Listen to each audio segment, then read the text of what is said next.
Baka pwede naman, Mr. President, ay anong tawag sa ganun? Follicle ba tawag doon? Test? Yung drug test. Baka pwede na po kayo follicle drug test. Anong ganap sa mundo ng showbiz? Sa isang bagong video, nanawagan si Anjo Iliana kay Pangulong Ferdinand Bongbong Marcos Jr. na sumailalim umano sa isang drug test upang mapawi ang mga isyong ipinupukol sa kanya online.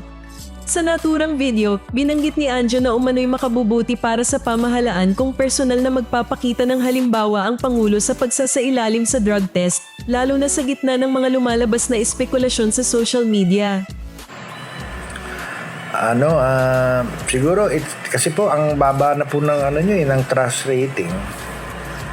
Baka pwede naman, Mr. President, ay anong tawag sa ganun?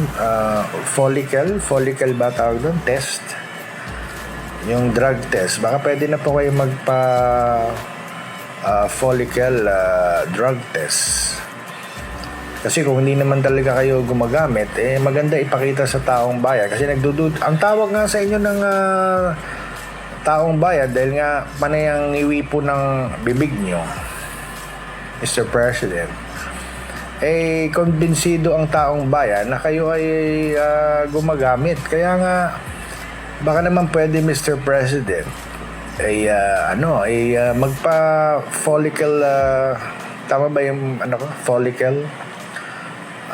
Follicel. Tama, follicle. Baka pwedeng Hindi pa nagbibigay ng opisyal na tugon ng Malacanang sa panawagang ito. Tanong ng mga netizen, tulong ba o insulto ang panawagan ni Anjo Iliana kay PBBM?